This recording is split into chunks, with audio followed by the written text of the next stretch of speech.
Hello everyone, I am Barkha Vats and I welcome you all to Law in Layers. We are starting with our next video जिसमें हम different constitution provision different legislative provision पढ़ने वाले हैं environment से related. Without wasting time let's start it. सबसे पहले start करते हैं इस टॉपिक को from the constitutional perspective. Constitution में 3 से 4 आर्टिकल हैं जो एनवायरनमेंट प्रोटेक्शन के बारे में बात करते हैं. जैसे कि कुछ एक आर्टिकल डीपीएसपी में से आ जाता है, एक आर्टिकल फंडामेंटल राइट्स में से आ जाता है, एक आर्टिकल आपके फंडामेंटल ड्यूटीज में से आ सकता है. तो ऐसे डिफरेंट राइट्स हैं आपके डिफरेंट आर्टिकल के अंदर गिवन है एनवायरनमेंट से रिलेटेड. सबसे पहले आता है आर्टिकल 48A. ये आपका डीपीएसपी है, directive principle of state policy, जिसके अंदर स्टेट को बोला जाता है कि आपको ये काम करना है. ये बोलता है स्टेट को प्रोटेक्ट करना है, इम्प्रूव करना है एनवायरनमेंट को, और साथ साथ forest and wild life of the country को भी सेफ गार्ड करना है.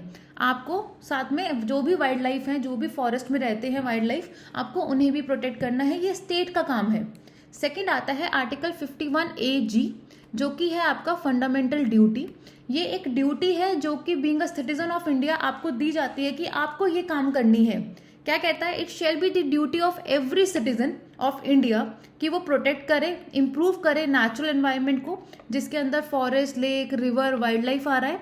साथ साथ जो भी लिविंग क्रिएचर है उनके टूवर्ड भी उसको सेंसिटिव होना होगा, उनके टूवर्ड भी उसको अपना कंपैशन दिखाना होगा, उन्हें भी बचाना होगा. नेक्स्ट आता है आर्टिकल 21. आर्टिकल 21 आपका फंडामेंटल राइट होता है. ये कहता है no person shall be deprived of his life और personal liberty except according to the procedural establish by law. जहां पे भी आपकी बात हो रही है ऑफ हिज लाइफ, मतलब आपका फंडामेंटल राइट है राइट टू लाइफ. तो राइट टू लाइफ का मतलब होता है right to live with the dignity. जब आप डिग्निटी के साथ रहेंगे वही तो राइट टू लाइफ है. तो डिग्निटी के अंदर काउंट होता है हेल्दी एनवायरनमेंट. तो आपका right to live in the healthy environment भी फंडामेंटल राइट होता है. इसको प्रूव करने के लिए बहुत सारे केसेस आए थे, जिसमें से सबसे पहले केस था Subhash Kumar versus state of Bihar 1991. जो ये केस है आपका Subhash Kumar versus state of Bihar, इस केस के अंदर बोला गया था कि राइट टू लाइफ का मतलब होता है right to live with the clean air, with the clean water. अगर आपको साफ सुथरी हवा, साफ सुथरा पानी मिल रहा है तो माना जाएगा कि आप राइट टू लाइफ को एंजॉय कर रहे हैं. क्योंकि अभी मैंने बताया कि राइट टू लाइफ का मतलब है right to live in a healthy environment. तो ये चीज़ यहाँ बोली गई थी. इसके अलावा आपको बहुत अच्छे से याद होगा, एक सीरीज ऑफ केसेस आती हैं एमसी मेहता की. एमसी मेहता की 1980 से बहुत सारे केसेस आए हैं एनवायरनमेंट के ऊपर. तो जिसमें सबसे पहले केस था 1988 का, जिसे हम बहुत इंपॉर्टेंट और बहुत फेमस केस मानते हैं. गंगा पॉल्यूशन केस बोलते हैं हम इसे. इसका पूरा नाम है MC Mehta versus union of India. Ganga pollution case famously इसको हम बोलते हैं फेमसली. इस केस में बोला गया था कि जो भी इंडस्ट्रीज अपना पॉल्यूटेड, जो भी अपना सारा पॉल्यूशन है वो आप गंगा रिवर के अंदर छोड़ रहे हैं, उसे मत करिए. आप गंगा रिवर को पॉल्यूट मत कीजिए, ये बोला गया था इस केस में. इसके अलावा ओलियम गैस लीकेज केस आया था. इसके अलावा valour citizen welfare forum case है. बहुत सारे केसेस हैं जो एनवायरनमेंट के लिए बोलते हैं, जो इसमें आपका कॉन्स्टिट्यूशन इन्वॉल्व हो जाता है, एनवायरनमेंट एक्ट्स इन्वॉल्व हो जाते हैं डिफरेंट. उन्हें हम लास्ट में पढ़ेंगे. जब हम इस सीरीज को खत्म करेंगे तो हम सारे केसेस की एक सीरीज बनाएंगे जिसमें हम वो उसको पढ़ेंगे. Now let's move to the next topic. Next आता है आर्टिकल 47. ये भी डीपीएसपी है, जिसके अंदर स्टेट को बोला जाता है कि स्टेट को लेवल ऑफ न्यूट्रिशन बढ़ाना है अपनी कंट्री में, स्टैंडर्ड ऑफ लिविंग बढ़ाना है अपने लोगों का, और पब्लिक हेल्थ को अच्छा करना है. और ये उसकी प्राइमरी ड्यूटी है. स्टेट की प्राइमरी ड्यूटी है कि अपने लोगों के लिए, अपने सिटीजन के लिए उसको बेसिक नीड पूरी करनी है. बेसिक नीड में उसको बेसिक सा nutrition level, basic food nutrition level को अच्छा रखने के लिए जो बेसिक खाना है वो प्रोवाइड करना, जो मेडिसिन प्रोवाइड करनी है वो करनी, ये सारी चीज़ें उसे प्रोवाइड करनी होगी. तभी वो अपने लोगों को एक अच्छा हेल्दी एनवायरनमेंट दे पाएगी. नेक्स्ट आता है 42nd अमेंडमेंट के बारे में. 42nd अमेंडमेंट को हम मिनी कॉन्स्टिट्यूशन भी बोल देते हैं, क्योंकि जितने भी मेजरली चेंजेस हुए हैं हमारे कॉन्स्टिट्यूशन में वो आपके 42nd अमेंडमेंट से हुए हैं. यहाँ तक कि एनवायरनमेंट रिलेटेड सारे प्रोविजन जो ऐड ऑन किए गए हैं वो भी 42nd अमेंडमेंट से किए गए हैं. जैसे article 48A of DPSP 42nd amendment से ऐड हुआ है. फंडामेंटल ड्यूटीज तो फंडामेंटल ड्यूटीज़ तो पूरा ही 42nd अमेंडमेंट से ऐड किया गया है। इससे पहले तो फंडामेंटल ड्यूटीज़ था ही नहीं। तो आपका जो फंडामेंटल ड्यूटी है वो 42nd अमेंडमेंट से ऐड ऑन हुआ है, जिसमें 51AG आ जाता है आपका एनवायरनमेंट से रिलेटेड। एनवायरनमेंट एक्ट वगैरह जितने भी आए हैं वो आपके स्टॉकहोम कॉन्फ्रेंस के बाद आए हैं। ये सब अभी हम डिटेल में आगे पढ़ने वाले हैं। अब बात करते हैं हम लोग 7th शेड्यूल के बारे में। आपके कॉन्स्टिट्यूशन के 7th शेड्यूल को, जिसे हम बोलते हैं लिस्ट, जिसमें आपकी union list, state list, concurrent list आती है, उसके अंदर भी एनवायरनमेंट से रिलेटेड कुछ प्रोविजन गिवन है। जैसे कि यूनियन लिस्ट में आपकी ये इन लिस्ट के अंदर इंडस्ट्रीज, ठीक है, आपकी mineral oil resources, mines and mineral development, regulation and development of interstate reverse and river valleys, fishing and fisheries beyond territorial water, ये गिवन है जो एनवायरनमेंट से रिलेटेड है। स्टेट लिस्ट के अंदर public health and sanitation, agriculture, land, fisheries, regulation of mines, industry subject to the provision of list 1, ये given है। Next आता है कॉन्करेंट लिस्ट के अंदर forest, protection of wild animal and bird, economic and social planning, population control and family. अभी मैंने आपको बताया था कि 42nd अमेंडमेंट बहुत इंपॉर्टेंट रहा है एनवायरनमेंट में, क्योंकि जो आपका फॉरेस्ट और वाइल्ड लाइफ, ये दो जो आपकी एंट्रीज हैं आपकी कॉन्करेंट लिस्ट में, ये 42nd अमेंडमेंट के बाद ही आपकी स्टेट लिस्ट से कॉन्करेंट लिस्ट में मूव की गई है। पहले ये दोनों एंट्रीज कहाँ पे थी? ये एंट्री स्टेट लिस्ट में थी, लेकिन 42nd अमेंडमेंट करके इनको लाया गया है कहाँ? कॉन्करेंट लिस्ट में। इसलिए आपका 42nd अमेंडमेंट बहुत इंपॉर्टेंट है। जितने भी एनवायरनमेंट से चेंजेस हुए हैं, जो मेजर चेंजेस एनवायरनमेंट के हुए हैं, वो 42nd अमेंडमेंट के थ्रू किए गए हैं। अब हम आगे पढ़ रहे हैं लीगल फ्रेमवर्क पे, जहाँ पे हम डिफरेंट एक्ट्स पढ़ने वाले हैं एनवायरनमेंट से रिलेटेड। हमारे कॉन्स्टिट्यूशन रिलेटेड प्रोविजन खत्म हो गए हैं। जितने भी कॉन्स्टिट्यूशन के इंपॉर्टेंट आर्टिकल्स थे वो हमने पढ़ लिए हैं, एक्सेप्ट वन। एक आर्टिकल आता है आपका जिसे हम बोलते हैं आर्टिकल 253। ये आर्टिकल डायरेक्टली तो एनवायरनमेंट से कोई भी रिलेशन नहीं रखता है, लेकिन ये क्या बोलता है? ये बोलता है कि पार्लियामेंट के पास राइट होता है कि वो लॉ बना सकती है फ्रॉम दी इंटरनेशनल ट्रीटीज़। जितनी भी इंटरनेशनल ट्रीटीज़ हैं, हम फॉर एग्जांपल आपकी यूनाइटेड नेशन की एनवायरनमेंट पॉलिसी हो गई थी, या फिर आपकी स्टॉकहोम कॉन्फ्रेंस हो गई थी, या कोई भी इंटरनेशनल कन्वेंशन या ट्रीटी कुछ भी है, अगर उसके थ्रू हमें अपनी कंट्री में कोई लॉ बनाना है तो हम आर्टिकल 253 का इस्तेमाल करते हैं। ठीक है, अब हम स्टार्ट करने वाले हैं लीगल फ्रेमवर्क, जिसमें हम डिफरेंट एक्ट्स पढ़ने वाले हैं जो एनवायरनमेंट से डील करते हैं। एग्जाम्पल फॉरेस्ट एक्ट हो गया, एनवायरनमेंट एक्ट हो गया, एयर एक्ट हो गया, वाटर एक्ट हो गया, वाइल्ड लाइफ एक्ट हो गया।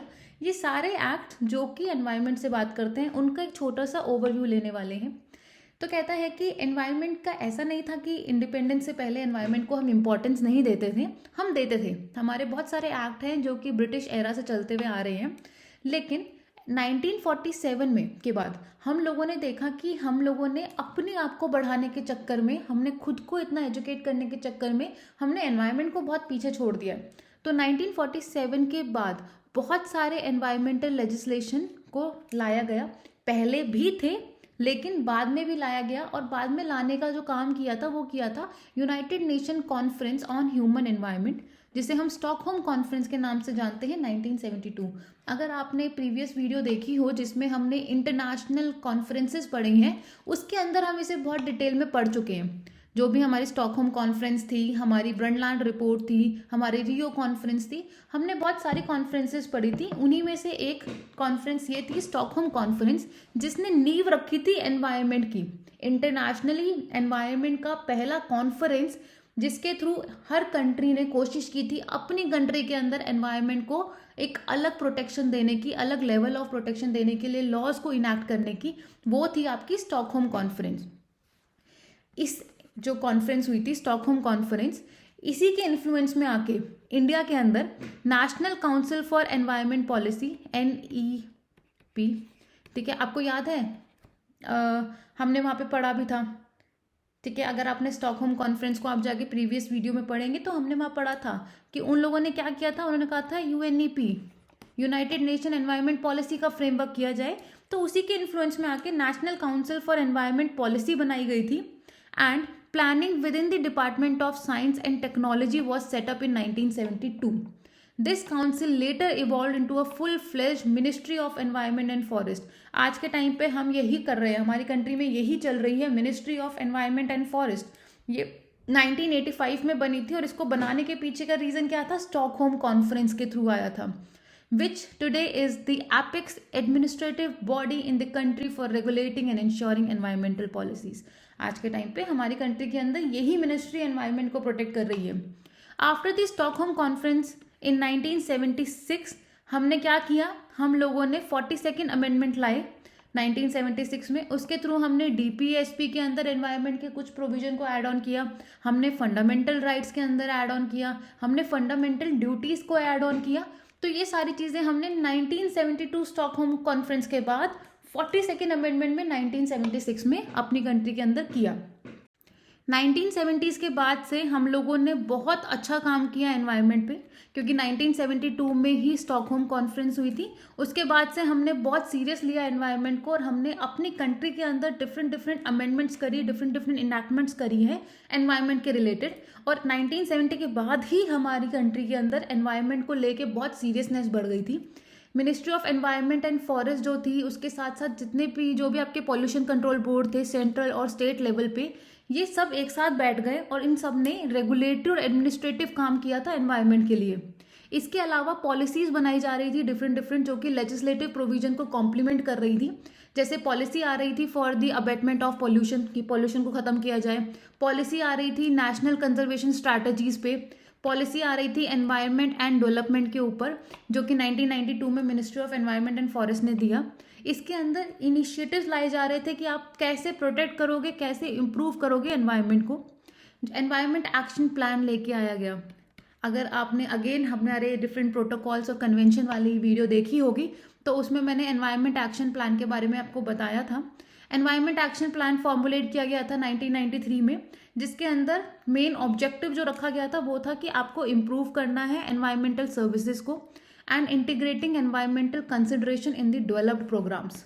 आप कैसे अपने कंट्री के अंदर आप कैसे एनवायरनमेंट को प्रोटेक्ट कर पाएंगे, आपका वो एक्शन प्रोग्राम आपको लाना है, आपको प्रॉपर स्ट्रैटेजीज लानी है एंड आपको उसके ऊपर काम करना है, इम्प्लीमेंट करना है उसको। अब बात करते हैं मेजर एनवायरनमेंट लॉज जो कि इंडिया में चल रहे हैं। सबसे पहले आता है इंडियन फॉरेस्ट एक्ट 1927। अगर आप ये ईयर देख पा रहे हैं 1927, तो आपको समझ आ रहा होगा कि ये 1927 हमारे आज़ाद होने से पहले का टाइम है। ठीक है, तो ये आपके ब्रिटिश वाले टाइम पे बनाया गया था और ये आज तक यूज में है, इसको हमने हटाया नहीं है, ये चल रहा है लॉ। ठीक है, एक्ट चल रहा है ये। इसके अंदर डिफरेंट फॉरेस्ट को एक्सप्लेन किया गया था, डिफाइन किया गया था। इसके अंदर बोला गया था रिजर्व फॉरेस्ट जो है वो आपके सेक्शन नंबर 3 से 27 के अंदर डिफाइन कर रखा है। विलेज फॉरेस्ट आपके 28 में डिफाइन कर रखे हैं और जो आपका प्रोटेक्टेड फॉरेस्ट है वो 29 से लेके 34 में डिफाइन कर रखे हैं। मतलब डिफाइन इन द सेंस कि एक में डिफाइन कर दिया है, एक में बता दिया कि कैसे इन फॉरेस्ट को हम रिजर्व बनाएंगे, कैसे हम इन फॉरेस्ट को प्रोटेक्टेड फॉरेस्ट बनाएंगे। ये सारी चीज़ें आपको जितनी भी इन्फॉर्मेशन है वो आपको इन सेक्शन में गिवन है। अगर आपको डिटेल में पढ़नी है तो आप इन एक्ट को कंसिडर कर सकते हैं, वरना इतना बहुत है इसके लिए। नेक्स्ट आता है एनवायरमेंट प्रोटेक्शन एक्ट 1986।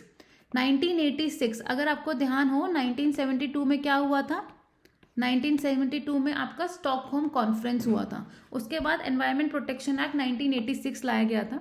ये एक कॉम्प्रिहेंसिव लॉ है जो कि सेफगार्ड करता है एनवायरनमेंट को, और ये लाया गया था भोपाल गैस ट्रेजेडी के बाद।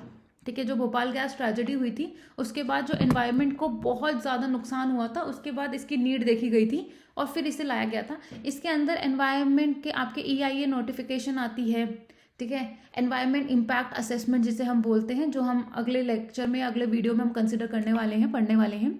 आपके बायोमेडिकल वेस्ट रूल्स बनाए गए थे, आपके हैजार्डस वेस्ट रूल्स बनाए गए थे, बहुत सारे डिफरेंट रूल्स बनाए गए थे इसके अंदर। नेक्स्ट आता है water prevention and control of pollution act 1974।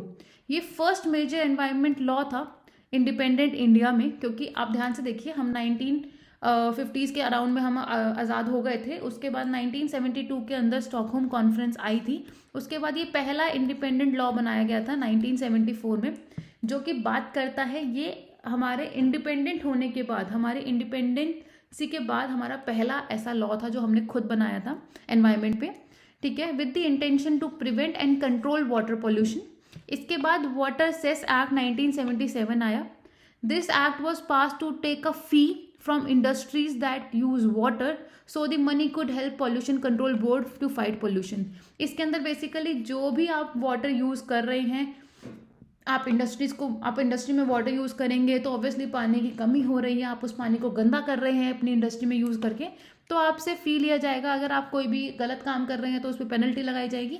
ये सारे rules and regulation add on करके 1977 का एक्ट लाया गया था, the wild life protection act 1972 में वाइल्ड लाइफ प्रोटेक्शन एक्ट आया था, जो कि प्रोटेक्शन लेता है वाइल्ड एनिमल्स का, बर्ड का, प्लांट्स का। इसी एक्ट के थ्रू इस्टेब्लिश किए गए थे national park, wild life sanctuaries, protected areas.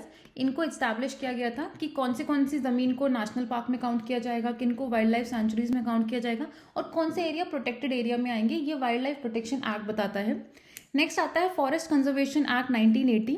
ये कहता है कि आप जो फॉरेस्ट लैंड है उसको इस्तेमाल नहीं कर सकते अपने पर्सनल यूज़ के लिए, आप नॉन फॉरेस्ट पर्पज़ के लिए कोई भी फॉरेस्ट लैंड का इस्तेमाल नहीं करेंगे, और अगर आपको करना है तो आपको पहले परमिशन लेनी पड़ेगी सेंट्रल गवर्नमेंट से। Without the approval from central government आप कोई भी फॉरेस्ट की ज़मीन का इस्तेमाल नहीं कर सकते हैं। हो क्या रहा था कि इंसान अपने बिजनेस के लिए, अपनी फैक्ट्रीज को इस्टेब्लिश करने के लिए जंगल काटे जा रहे थे, तो उसकी वजह से डिफॉरेस्टेशन भी बढ़ रहा था। उन सबको रोकने के लिए फॉरेस्ट एक्ट में ये सारे rules and regulation add on किए गए थे। इससे लार्ज स्केल डिफॉरेस्टेशन भी रोका गया था। नेक्स्ट आता है air prevention and control of pollution act 1981। ये एक्ट एयर पॉल्यूशन को टैकल करता है। इसके अलावा इसके अंदर central pollution control board, state pollution control board को इस्टेब्लिश किया गया था। स्टॉकहोम कॉन्फ्रेंस के बाद इसको लाया गया था। Next comes the public liability insurance act 1991। ये जो एक्ट है ये बेसिकली भोपाल गैस ट्रेजेडी के बाद लाया गया था, क्योंकि भोपाल गैस ट्रेजेडी में बहुत ज़्यादा नुकसान हो गया था लोगों को, अपनी हेल्थ का, अपनी प्रॉपर्टी का मान हानि बहुत ज़्यादा हो गई थी। तो उस टाइम पे इस एक्ट को लाया गया था। ये इमीडिएट रिलीफ प्रोवाइड करती है उन लोगों को जो कि एक्सीडेंट से अफेक्ट हो जाते हैं, जिसमें हैजार्डस सब्सटेंस की हैंडलिंग में कोई इशू हुआ हो, लापरवाही हुई हो, वहाँ पे आपको ये लाइफ इंश्योरेंस का एक्ट आप अवेल कर सकते हैं। नेक्स्ट आता है बायोलॉजिकल डाइवर्सिटी एक्ट 2002। ये आपका CBD, convention on biological diversity के बाद आया था। 1992 रियो कॉन्फ्रेंस, अगर आप प्रीवियस वीडियो देखेंगे जिसमें हमने इंटरनेशनल कॉन्फ्रेंस डील करी है, वहाँ पे हमने इसके बारे में बात की गई है। इसका मेन फोकस था conservation of biodiversity, access to genetic resources, benefit sharing, ये सब वहाँ हमने बहुत डिटेल में पढ़ा है। इसके थ्रू इंस्टीट्यूशन लाई गए थे national biodiversity authority, state biodiversity board, biodiversity management committees, ये सब कुछ इस्टेब्लिश हुआ था। Next national green tribunal act 2010। Just इससे प्रीवियस वीडियो में हमने NGT की पूरी एक वीडियो बनाई है, फुल स्केल वीडियो है, जिसमें हमने सारे प्रोविजन के बारे में बात करी है। जो भी एक्ट के सेक्शंस हैं इंपॉर्टेंट, हमने उन्हें बहुत डिटेल में पढ़ा है। अगर आपको इसको डिटेल में पढ़ना हो तो आप प्रीवियस वीडियो को जाके देख सकते हैं। NGT को speedy disposal of environment cases के लिए लाया गया था। ये CPC को फॉलो नहीं करता, ये नेचुरल जस्टिस के प्रिंसिपल को फॉलो करता है। इसको इस्टेब्लिश किया गया था 18 अक्टूबर 2010 में। ये polluter pays principle, precautionary principle, sustainable development principle को फॉलो करता है। ये एक ट्रिब्यूनल है, इस एक्ट के थ्रू एक ट्रिब्यूनल बनाया गया था जो केसेस को बहुत जल्दी ख़त्म करने के काम करता है। ये सोचता है कि केसेस को जल्दी जल्दी ख़त्म किया जाए और कोई भी CPC को नहीं फॉलो करना, कोई भी एविडेंस एक्ट को फॉलो नहीं करना, नेचुरल जस्टिस के प्रिंसिपल को फॉलो करता है ये। अगर आपको ये वीडियो पसंद आई हो तो प्लीज़ आप वीडियो को लाइक करें, शेयर करें, सब्सक्राइब करें। लीगल प्रोविजन में इतना ही। Thank you so much.